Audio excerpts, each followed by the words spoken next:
Jane Goodall, an astrology celebration of a philanthropist and her life story through the lens of not only Bazi Chinese astrology, but also something I want to start communicating more with you about, which is Native American geomancy. So welcome, my name is Lydia Griffith, and this was the Feng Shui and Bazi Chinese astrology channel, and I am excited to finally announce the change that I have been forecasting, which is the new name is Fire Horse Wisdom. So applause, very excited to announce this big change. The new website will be going out next week. So here we go.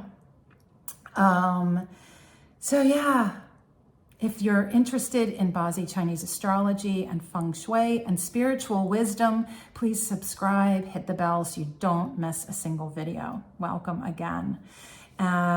So many of you know that last summer I took this big, mighty solo trip across the United States, and I discovered what I call Native American geomancy. And when I was divining Jane Goodall's chart yesterday, I realized that that was the path that her life took. She walked intimately with the life of primates, of chimpanzees, and her heroic work to protect them and their environment, and her endless crusade to educate the world on the importance of both the chimpanzees, animals, and nature. So let's get into it. And near the end of the video, I'll get into what Native American geomancy is. So Jane Goodall was born April 3rd, 1934 at 11:30 p.m. And her four pillars, so Bazi Chinese astrology, we look at the four pillars, your year, month, day, and hour.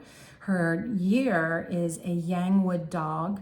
Her month is a yin fire rabbit, and the day of yang wood dragon, and the hour of yang fire rat.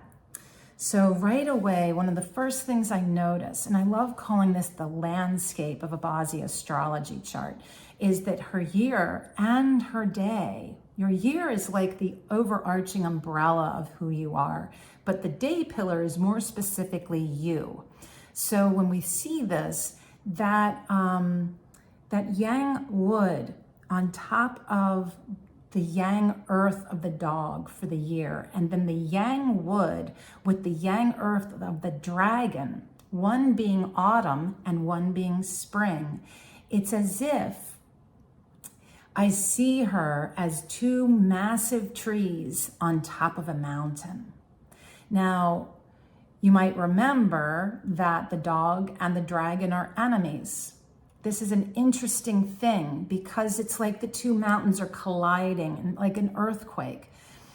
What this can be for someone who lives with internal conflict is sometimes that conflict within their chart manifests out into the expression of their work.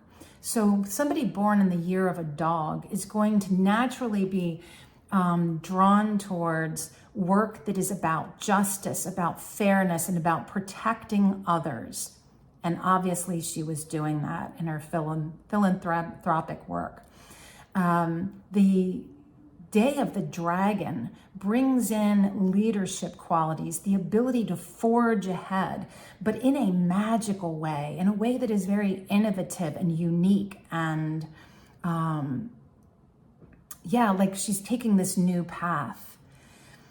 Then when we look at the landscape, as I was saying, the landscape of this chart is interesting because the yang fire stem sitting on top of the rat of her hour, it's as if the sun is shining on top of a puddle, right? And then the earth of the dragon in her day is nourished. Again, the sun shining on that mountain. But the water does not flow in there. And so it's as if her work were isolated. it's fascinating to me that her job brought her out into the jungles where she spent all that time with the chimpanzees, learning their language and becoming, in many ways, as if she became part of their community. And I so relate to that. Again, that was a lot of the experience I've been going through these last 3 years. And I will share some of that story with you in the coming videos that I'll be making about Native American geomancy and what it means to live in harmony and balance with your environment, okay? And I'm just giving you little sound bites of this beautiful story. So then we have the fact that her work, the fire is the energy that, you know, as a yang wood person, this was work that gave her joy. It was work that was motivating and got her really fired up, literally, to get out into the world, and she could channel her wood energy into this. The water, that rat is yin water, is an energy that is directly nourishing her, and it is very maternal and nurturing.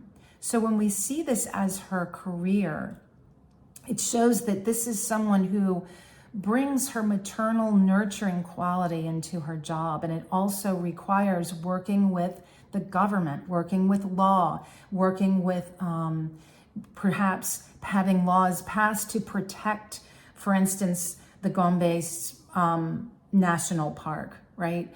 And the work that she was doing in Tanzania.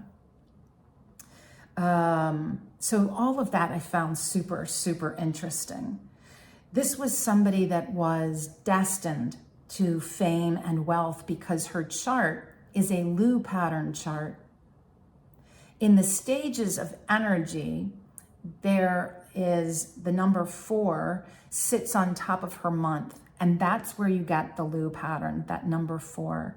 And that's where we get that destiny for her to rise to the level of fame and recognition that she did. Also, the fact that she was so brilliant, such an incredibly smart person who was aligned with having herself not only be recognized, but lauded and celebrated and awarded for both her academic work as a child and on into her professional life. This is somebody that was also a great writer and educator. And certainly she had that aspect to her life as she, up until the day she died, was out promoting her work and educating us on the importance of the environment and protecting those that can't protect themselves, which certainly is nature and wildlife and the animals. She's a very organized person. She was very fixed. I mean, this was somebody with a laser focus. This was her mission. And for over 90 years on this planet, that radiant soul championed her work unrelentlessly, just amazing.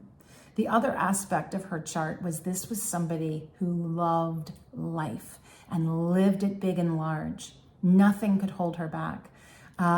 Really feels like that dragon flying so boldly, so determined. Anyway, so the 5 elements are kind of interesting because as a wood person, she had over 40% of her own element, which means that it was a life that was very self-centered, and that does not mean an ego self-centered. It means that she is very in her world. And again, interesting that her job, as far as her 4 pillars, destined her to work in an isolated way. And I will say this, there are 2 things in order to truly connect to geomancy, to this path of communicating and connecting with nature and her animals. 2 things need to happen. Now, when you look at the culture of Native Americans, that is a tribal community in which they all collectively are seeing nature, rocks, trees, mountains, streams, water, and all of the animals as having spirit, and life force.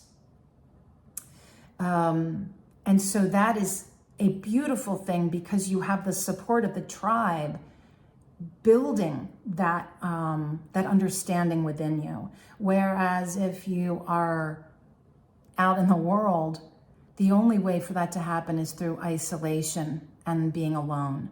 And that's what I directly experienced myself in the last 3 years.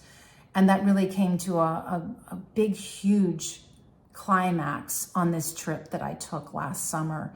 So often I was out in nature alone and had profound paranormal experiences, which I'll share with you in future videos. And not only is it her, this energy of wood, and even the wood itself speaks of the trees and the jungle where she surrounded herself. It's also her community, whoever her community might be, chimpanzees or an audience listening to her speak. What nourished her water was balanced at 16%. And the fire element, strong enough, 28%, for her to feel motivated to continue her work, to be creative, to be engaged. Such a beautiful thing. So that she doesn't get, one of the things that can happen is if that element isn't there, if the fire were weak, for instance, she could get lost in herself. And the momentum to actually engage could be lost, right? And then we have a different kind of a life. So then the earth element is about 15%, just balanced, which means that now not only can she take all of that self energy and the support of the people, her community, her audience, and channel that into her work, it manifests into tangible reward, which can be financial. It can also be things like having laws passed to protect the chimpanzees, to protect the forests. The only element that's really weak is metal. And at a trace amount of only 2%, that is her placement for romantic relationships. She was married twice, and I would imagine it was really hard to maintain a marriage,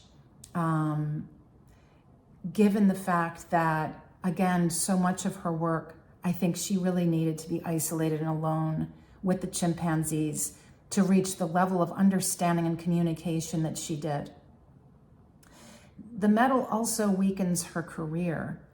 So one of the things I notice is there were decades, I think there were a couple of decades in which that, 1993 to 2013, those were 2 luck cycles, and we all go through these 10-year luck cycles determined by your birthday and time. And the 2 luck cycles, the rooster and the monkey, rooster being yin metal and monkey being yang metal, those periods of her life, 1993 to 2013, were vibrant times for her career to really be strengthened. Be curious to see what was going on in her life during that time. Her current luck cycle began in 2023 of a yang earth horse. And this is putting a lot of focus. Now, it's interesting to note that the pattern of her chart is wood, driven by the wood element, because she's born in the month of March, the rabbit. Even though her birthday is April 3rd, it's before, according to the Chinese calendar, the turn of that month. Usually the month, in Chinese calendar, the month usually changes somewhere between the 5th and the 8th. So wood is her pattern, and it was also her day master element. So one of the things, as you become an elderly person and you're naturally in that decline of life, all of this earth and fire coming in 2023 was a draining influence for her. And the other thing to note that the horse, along with her dog, forms a semi-fire trio. And the other is that it's the enemy of the rat. The horse is the enemy of the rat. And when we look at the 4 pillars, before that first luck cycle change, you're in your month. very much still connected to the energetic umbilical cord of your parents, and directly your mother. And for her, the length of time, which is 9 years, of course, that you can still have that connection to home and your mother, was as long as she could have it. That just makes sense, which was 9 years. And that's when she moved into her first luck cycle change. And that change puts you firmly into your day pillar. And for her, that was the Yangwood dragon. And from there, all the way into her, about the age of 70, that's when you're in your elder years and you shift more to your hour, because you're again declining. The life force is weakening, and we start to have more health issues and more physical lack of ability or lessening ability. And so as she was now very much in the hour of the rat, this 2023, when the horse comes in, it is a competition of water and fire. It's also the conflict itself, very weakening. And I would imagine the last couple of years for her were probably a struggle for her to continue her tours and the work that she was still doing. Yeah. And this particular time, October 1st, that she passed away, was still the month of September.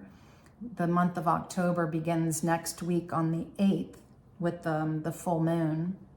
And so we've got a yang metal trio. There's a lot of different components going on in her chart. But, I wanted to just wrap this up by saying the Native American geomancy is a beautiful, beautiful, again, it's a understanding, and it's so much about the 5 elements.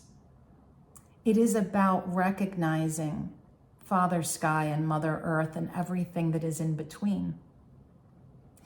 It's being able to go out into nature.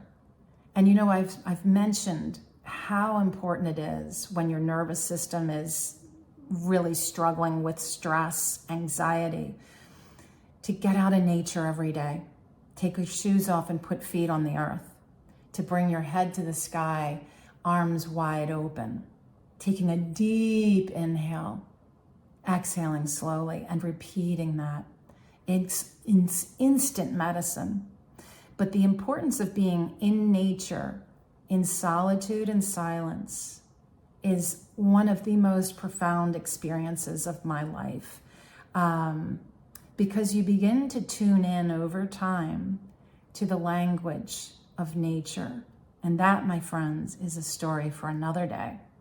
So if you are interested in exploring your own geomancy, your own Bazi astrology chart, and how to find that connection that sparks you awake into a more vibrant life, the link is below. And until next time, please be well.